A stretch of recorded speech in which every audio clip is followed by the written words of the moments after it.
بسم اللہ الرحمن الرحیم۔ السلام علیکم۔ میں ہوں عارف حمید بھٹی، پاکستان سے اہم ترین خبروں کے ساتھ۔ ناظرین، آپ جانتے ہیں موجودہ حکمرانوں نے 3.25 سال سے پاکستان میں جمہوریت، عدلیہ کی آزادی، اظہار رائے کو کچل کر رکھ دیا اور اس وقت انتقام کی سیاست عروج پر ہے۔ یہی وجہ ہے کہ خود وزیر خزانہ یہ تسلیم کرنے پر مجبور ہو گئے ہیں کہ پاکستان پر 41% قرضوں میں اضافہ ہوا ہے۔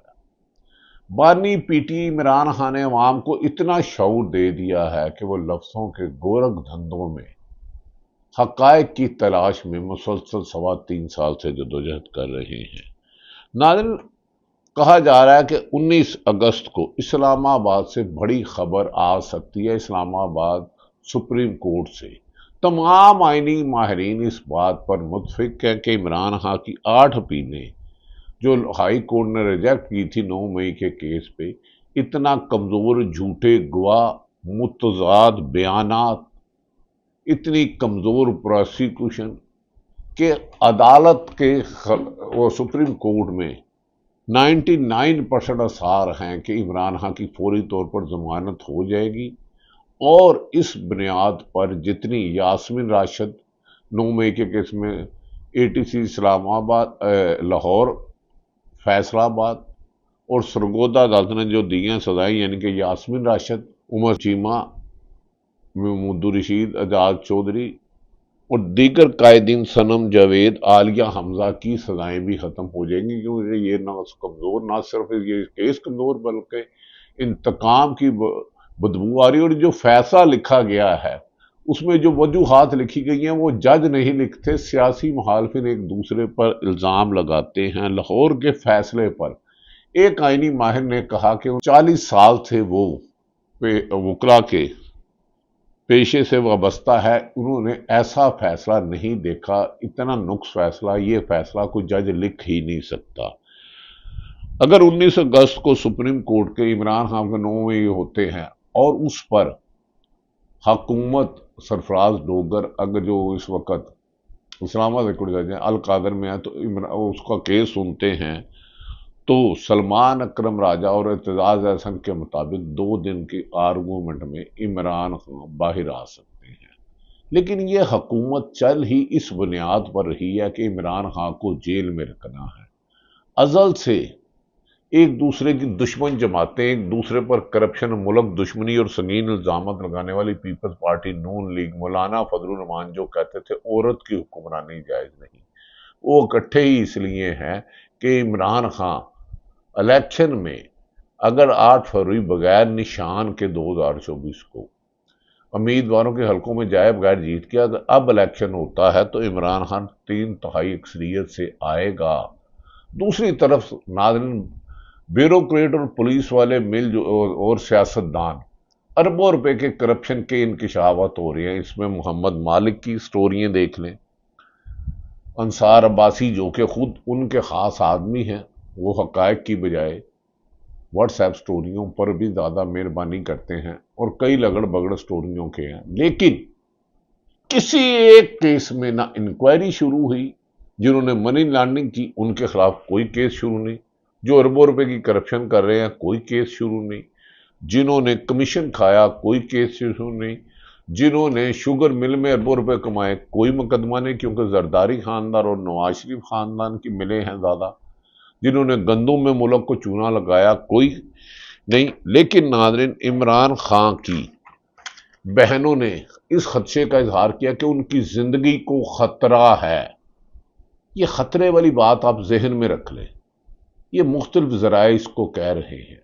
خطرہ یہ نہیں کہ کسی کو ایک دم گولی مار دو، کسی کی صحت کو نقصان پہنچانے کے لیے بہت سارے طریقے آ چکے ہیں۔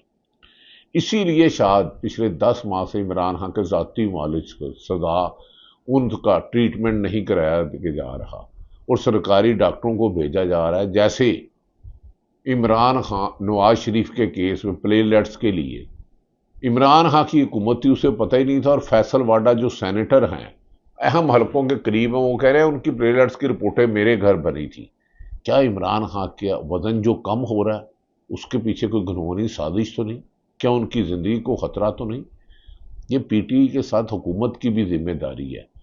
کوئی بھی حوالاتی ہو یا قیدی، اگر وہ جیل میں اس کی زندگی کی حفاظت کرنا ان کی ذمہ داری ہے.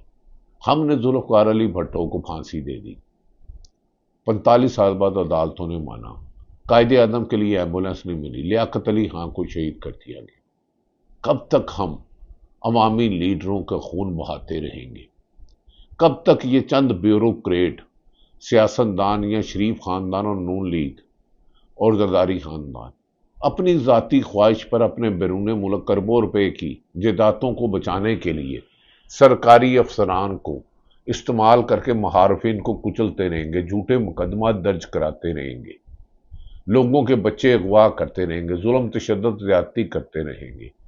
9 مئی کی سب سے بڑی مثال یہ ہے کہ کسی ایک ایسے شخص کو سزا نہیں ہوئی جس نے طریقے انصاف سے علیحدگی کا اظہار کیا، چاہے وہ طریقے ایف آئی آر میں نامزد ملزم تھا.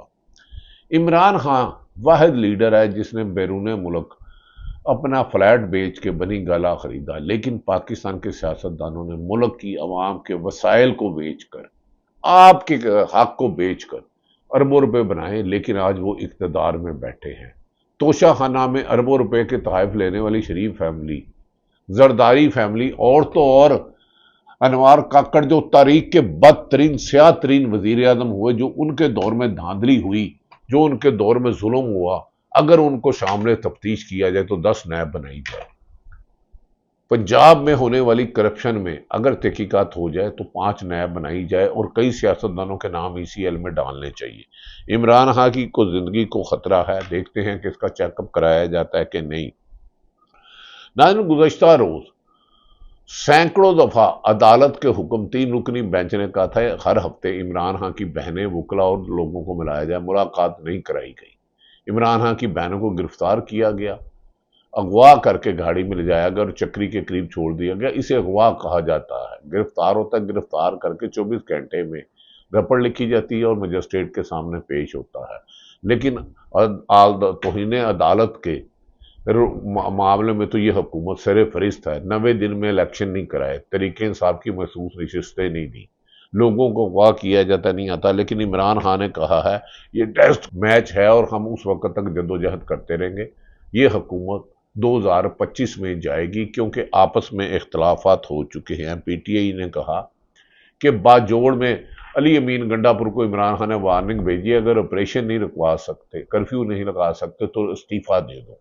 باجوڑ میں انہوں نے کہا اپنے ہی بھائیوں کو اپنے بھائیوں کے ساتھ لڑانے کا انجام اچھا نہیں ہوگا، لیکن علی امین گنڈا پور وہی ہے.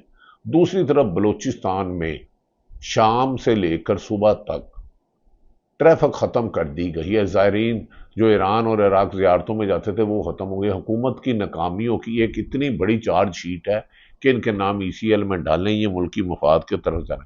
دوسری طرف ناظرین، نہایت ذمہ دار ذرائع نے دعویٰ کیا ہے کہ موجودہ حکمرانوں کو پیغام دیا گیا ہے کہ 27ویں ترمیم لائی ہے. تو جب ایک اہم شخصیت نے، حکومتی شخصیت نے کہا کہ 27ویں ترمیم ہے، انہوں نے کہا جس دن ترمیم پاس کرنی ہوگی اس کا مسودہ آپ کو ملے گا، آپ اسمبلی میں پڑھو گے. اگر یہ 27ویں ترمیم ہو جاتی ہے تو جو موجودہ وزیر اعظم پہلے ہی صرف ایک ڈمی وزیر اعظم، پی ٹی آئی اس کو کہتی ہیں، جس کے پاس اختیارات نہیں ہے، اختیار ملک تو کوئی اور چلا رہا ہے، سیاستدان تو ویسے ہی بدنامی لے رہے ہیں. کیونکہ بدنامی کیوں لے رہے ہیں؟ اربوں روپے کے مقدمات سے بچے ہیں. عمران خان کی رہائی کی خوف سے کہا جا رہا ہے 27ویں ترمیم کو حکمرانوں کو بھی پتہ نہیں کیا تیار کی جا رہی ہے، ایک خاص لوگ اس کو تیار کر رہے ہیں.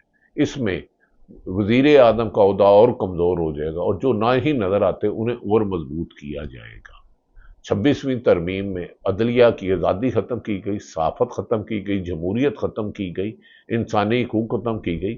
اب ملک میں بچا کیا ہے جو 27ویں ترمیم میں ہوگا، لیکن جس سے حکومتی ذرائع کہتے ہیں ہمیں بھی نہیں پتا 27ویں ترمیم میں کیا پیش رفت ہو رہی ہے. جبکہ عمران خان کے وکیل نے کہا اگر 19 اگست کو سپریم کورٹ میں عمران خان کا کیس لگتا ہے تو اس کی رہائی یقینی ہے.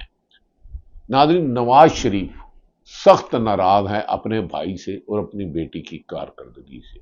وہ کہتے ہیں 81 سے ضیاء الحق سے جو انہوں نے سیاست کا سفر کیا تھا ان کا ووٹ بینک ختم ہو کر رہ گیا ہے. اس وقت تمام سیاسی جماعتیں مل کے بھی عمران خان کا مقابلہ نہیں کر سکتے. عمران خان کے ایک نامزد امیدوار موجودہ پوری تمام سیاسی جماعتیں کے مقابلے میں صفر ہے.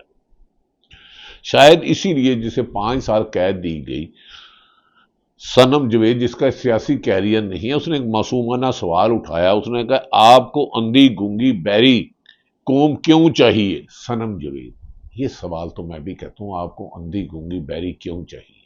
آپ کو سوال کیوں برے لگنے لگ پڑے؟ آپ کو کرپشن کیوں اچھی لگنے لگ پڑی؟ آپ کو لا قانونیت کیوں اچھے لگنے لگ پڑی؟ جو قومیں کرپشن پہ، جھوٹ پہ، منافقت پہ چلتی، ظلم زیادتی پر چلتی ہیں، وہ تباہی کے دہانے پہنچتی ہیں. اور اگر لوگوں کے گھروں کے آگ لگاؤ گے تو یہ دھواں آپ کے گھر کو بھی چھوڑے گا. دوسری طرف محمود خان چکزئی نے موجودہ حکومت کی عکاسی کی ہے. میں حوالدار سپیکر اس لیے کہتا ہوں کہ اس نے پارلیمنٹ ہاؤس کو ڈبیٹنگ سوسائٹی سے بھی نیچے والا برباد کر دیا ہے. ٹھاٹ سے اس دن آیا کہ جی میں ایک اعلان کرنا چاہتا ہوں، بسم اللہ پڑھ دیجئے، پنجاب کا فلاں ایم این اے نے رولز کے تحت 40 دن چھٹی نہیں مانگی، اس کو ڈی سیٹ کر دیا جائے. جبکہ اسحاق ڈار 4 سال تک ملک میں نہیں تھے، ڈی سیٹ نہیں کیا گیا. ظالمانہ اس نظام کی مثالیں پاکستان کی 78 سالہ سیاست میں نہیں ملتی. اسی لیے عمران خان کی قربانی تاریخ میں یاد رکھے گی. وزیر اعظم کے جھوٹ اور اسحاق ڈار کے جھوٹے بیان کو وزیر خزانہ نے ملیا میٹ کر دیا. وزیر خزانہ اورنگزیب کہتے ہیں مانتا ہوں کہ ملکی قرضوں میں 41% اضافہ ایک بڑا اضافہ ہے. جیسے جیسے قرضوں کی ادائیگی ہوگی یہ صورتحال بہتر ہوگی. پہلی بار زرعی آمدنی کے وہ بھی ٹیکس نظام کا حصہ بنایا گیا، جبکہ بجلی سستی ہوگی، جبکہ بجلی 56 روپے ہے. جبکہ ججوں کی 5 سے لے کے 24 لاکھ روپے سپریم کورٹ کے ہائی کورٹ جج کی ریٹائرمنٹ پینشن کر دی گئی، اور ملک میں 95% لوگوں کو روزگار نہیں مل رہا. یہ دیکھیں، یہ ظلم ہے. ججوں نے کون سا ایسا کام کیا ہے؟ جیسے دوسرے اداروں میں تنخواہیں ہیں، انجینئر ہے، ایکسین ہے، ایس سی ہے، اے سی ہے، ڈی سی، ایس پی ہے، ویسے ہی ان کی تنخواہیں ہونے چاہیے. ان کو اتنی مراد دینا، کیا من پسند فیصلہ لینا، 24 لاکھ روپیہ پینشن یا 22 لاکھ اور باقی مراد، یا پورے ملک کے تمام سرکاری ادارے اور پرائیویٹ اداروں کی سیلری پیکج ایسے ہو. ورنہ انصاف کو خریدا نہیں جاتا، انصاف کیا جاتا ہے. انصاف سے نفسا نفسی نہیں امن ہوتا ہے، لیکن انصاف کو بربادی کے لیے استعمال کر رہے ہیں. تحریک انصاف کے سابق سپیکر نے عمران خان کا پیغام دیا ہے، بانی پی ٹی اے. انہوں نے کہا عمران خان کہتے ہیں یہ جدوجہد چھوٹی نہیں ہے، بہت لمبی ہے. اب ہم چاہتے ہیں کہ وکلا کو آگے لائیں، کیونکہ رہنماؤں نے بڑی مار کھائی ہے. اب ہم ایشو بیس سیاست کریں گے. اسد کہہ سکتے عمران خان نے کہا ہے کہ موجودہ حکمران میں انہیں آفر کرنے والے جب ان کو بس تحریری معاہدہ لائے کہ انہیں رہا کیا جائے گا، انہوں نے کاغذ پھاڑ کے کہا کہ میں اس کاغذ پہ دستخط کر کے 73 کے آئین کو نہیں پھاڑوں گا. 73 کے آئین کو پیپلز پارٹی نون لیگ ایم کیو ایم نے 8 فروری 2024 کو دھاندلی کیا کر کے پھاڑا، اور اس کو دھاندلی کرانے والوں نے پھاڑا. دوسری طرف ناظرین جنہیں جبری طور پر صحافیوں کو نوکریوں سے نکالا گیا، ان کی فہرست 50 سے زیادہ ہو گئی ہے. اور اب صحافیوں کو ٹیلی فون کر کے حکمران اپنے مرضی کے پروگرام دلاتے ہیں، خبریں چلواتے ہیں. سعد رسول کہتے ہیں جنہیں نوکری سے نکالا گیا، انہوں نے کہا 9 مئی کے کیس میں گوان سے زمان پارک کا گھر کا نقشہ پوچھا گیا تو انہوں نے غلط بتایا. ان فیصلوں میں اتنا تضاد ہے کہ ان کی اپیلوں برقرار رہنا ناممکن ہے، اور ایسے کمزور فیصلے تاریخ میں اگر ہوں گے تو ججوں کے خلاف تادیبی کاروائی بھی ہو سکتی ہے. اسی لیے سابق وزیر اطلاعات محمد خان دورانی نے کہا کہ ملک اس وقت نفرت کی آگ میں. انہوں نے کہا عوام میں نفرت اتنی بڑھ چکی ہے کہ یہ ملک کے لیے اچھی نہیں ہے. اس نفرت کو ختم کرنے کے لیے مجھے کوئی اقدام نظر نہیں آ رہا، کیونکہ پیچھے ہٹنا آگے بڑھنے سے زیادہ مشکل ہوتا ہے. ابھی کوئی پیچھے ہٹنے دکھائی نہیں دیتا، وہ اپنے ظلم کی داستانیں بڑھاتے جا رہے ہیں. ناظرین دوسری طرف عمران خان کی بہنوں کی گرفتاری اور رہائی. ایک درجنوں دفعہ گرفتار ہو چکے ہیں. جتنی دفعہ وہ ڈیالہ جیل کے باہر نکلے ہیں شاید اتنی دفعہ تک وہ جیل کا سپریڈنٹ ریگولر نہیں گیا. پاکستان میں اس وقت ایک سیاسی جماعت رہ گئی ہے پی ٹی آئی. اس کو ختم کرنے کے لیے جتنی طاقت استعمال کی جا رہی ہے، طاقت استعمال کرنے والے عوام میں اپنی ساکھ کھو چکے ہیں، اور یہ عوام میں کسی پبلک پلیس پر نہیں جا سکتے، بیرون ملک نہیں جا سکتے. اوورسیز پاکستانیوں نے جو اتنی جدوجہد کی ہے، پنجاب میں جتنی قربانیاں دی ہیں، یہ رائے گاہ نہیں جائیں گی. اس حکومت اور ظلم کرنے والوں کا خاتمہ ہوگا. صاف شفاف الیکشن ملک کی بقا، عدلیہ کی آزادی، صحافت کی آزادی کے لیے ضروری ہے، ورنہ اس ملک کو جس انتقام اور تباہی کی دلدل میں پھینکا گیا، یہ جو آپ انہیں دینا ہوگا موجودہ حکمرانوں. اللہ تعالیٰ پاکستان کا حامی و ناصر ہو. پاکستان زندہ باد.